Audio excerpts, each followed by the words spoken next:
সবাইকে স্বাগতম। প্রিয় শিক্ষার্থী বন্ধুরা, আজকে আমি আইসিটি বিষয়ের এই ধরনের লজিক ফাংশন থেকে, সমীকরণ থেকে সত্যক সারণী কিভাবে অঙ্কন করা যায় সহজভাবে আলোচনা করার চেষ্টা করব। তো সত্যক সারণীর ইংরেজি হচ্ছে ট্রুথ টেবিল। ট্রুথ টেবিল, তাই না? অর্থাৎ আমাদের টেবিল তৈরি করতে হবে। এই তথ্যের আলোকে টেবিলে আমাদের শূন্য এবং একের বিন্যাস করে সাজাতে হবে। তো যাই সমাধান করার চেষ্টা করি। তো আমি এখানে এই ছকটা একটু দ্রুত অঙ্কন করে দিলাম সময় সেভ করার জন্য। ছকের এদিকে 1 2 3 4 5 6 7টা কলাম আছে, এগুলোকে কলাম বলে। এবং উপর থেকে নিচের দিকে এটা হচ্ছে হেডিং লেখার জন্য। আর তারপরে 1 2 3 4 চারটা সারি হবে। এটা হেডিং লেখার জন্য অতিরিক্ত আমরা অঙ্কন করবো। হেডিং লেখার জন্য মানে কি, যে পি কিউ এগুলো লিখবে এখানে।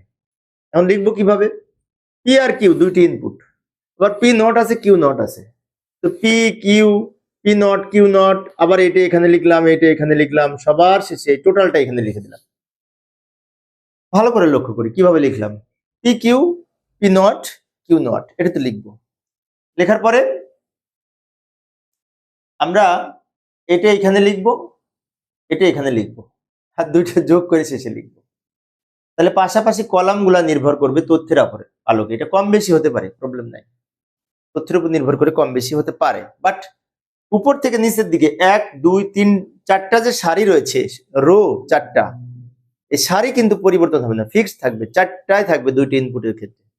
কারণ কি? কারণ 2 পাওয়ার 2 সমান 4। দুইটা যদি ইনপুট হয়, তাহলে 2 পাওয়ার 2 সমান 4টি সারি হবে, তার 4টি সারি হয়েছে। 3টা যদি ইনপুট হয়, 2 পাওয়ার 3 সমান 8, অর্থাৎ 8টা সারি হবে, তাই না? যাই হোক, এখন আমরা লিখবো এর ভিতরে 0 এবং 1 লিখবো। এখান থেকে লেখাটা শুরু করব। মূলত 4টা বিন্যাস যদি করতে হয় 0 এবং 1 ব্যবহার করে, তাহলে 0 থেকে 3-এর বাইনারি লিখলেও হয়। 0 থেকে 3-এর বাইনারি, যেমন 0-এর বাইনারি 0, 1-এর বাইনারি 1, 2-এর বাইনারি 1 0, 3-এর বাইনারি 1 1, আর এইগুলা 0 দ্বারা পূর্ণ করে দিব। তাহলে 0 থেকে 3 পর্যন্ত 4টা সংখ্যার বাইনারি মান লিখলাম।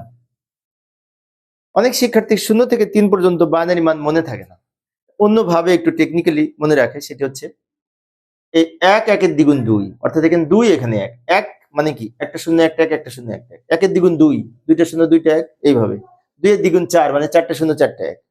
কম্পিউটার রেজিস্টারতে এইভাবে মেনটেন করে 1 2 4 8 16 32 64 128 256, ডাবল ডাবল হতে হতে যায় কম্পিউটার মেমোরি ডিভাইস। সেজন্য 1 1-এর দ্বিগুণ 2, 1 মানে কি, একটা 0 একটা 1, একটা 0 একটা 1, আর এখানে দুইটা 0 দুইটা 1, অর্থাৎ দুইটা 0 দুইটা 1, একটা 0 একটা 1। এভাবেও আমরা মনে রাখতে পারি। ভালো কথা, পি কিউ লিখলাম। এবার পরের ছকে এখানে পি নট মানে কি, পি এর উল্টা হবে। পি এর মান যদি 0 হয়, পি নট সমান 1 হবে।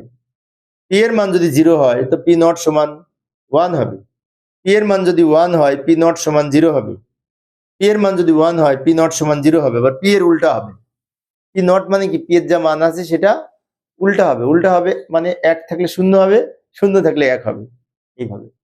এরপরে এইটা কিউ, কিউ নট, কিউ এর উল্টা হবে। 0-এর পরিবর্তে 1, 1-এর পরিবর্তে 0, 0-এর পরিবর্তে 1, 1-এর পরিবর্তে 0। এবার P not Q, P not Q মানে কি, পি নট আর কিউ গুণ হবে। পি নট হচ্ছে এটা, কিউ হচ্ছে এটাতে, এই দুটো গুণ করে এখানে লিখবো। পি নট কিউ, এইটাতে গুণ করে 0 আর 1 গুণ করে 0, 1 আর 1 গুণ করে 1, 0 আর 0 গুণ করে 0, 1 আর 0 গুণ করে 0। এবার এখানে আসি, পি এর সাথে কিউ নট গুণ হবে। পি হচ্ছে এই লাইনটা, পি হচ্ছে এই লাইনটা, আর কিউ নট হচ্ছে এই লাইনটাতে, দুইটা গুণ করে এখানে লিখবো। ভালো করে লক্ষ্য করি, 0 আর 1 গুণ করে 0, 1 0 আর 0 গুণ করে 0, 1 আর 1 গুণ করে 1, 1 আর 0 গুণ করে 0। এবার এইখানে আসি, P not Q plus P Q not মানে কি, এইটা হচ্ছে এইটা আর এইটা হচ্ছে এইটা, তার মানে কি এই দুটো যোগ হবে, এই যে মাঝখানে যোগ না, এই দুটো যোগ করে এখানে লিখবো। তো যোগ করে লিখি, 0 আর 0 যোগ করে 0, 0 আর 1 যোগ করে 1, 1 আর 0 যোগ করে 1, 0 আর 0 যোগ করে 0। এই হচ্ছে ফাইনালি আমাদের আউটপুট, তাই না?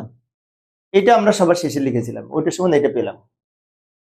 আচ্ছা, এই যে আউটপুটটা পেয়েছি, এটার সাথে কোন লজিক গেটের ট্রুথ টেবিলের মিল আছে আউটপুটের, মনে আছে? এক্স অর গেটের আউটপুট কিন্তু এইটা, মাঝখানে দুইটা 1 হয়, উপরে আর নিচে শূন্য হয় এক্স অর গেটে। প্রিয় শিক্ষার্থী বন্ধুরা, এই ছিল আজকের আলোচনা। আমি শিক্ষার্থীদের অনুরোধে অল্প অল্প করে আলোচনা করি, যাতে শিক্ষার্থীরা বোরিং ফিল না করে। পরের ক্লাসটি দেখার আমন্ত্রণ রইল। পরিশেষে সবাই ভালো থাকবে এবং সুস্থ থাকবে। খুদা হাফেজ।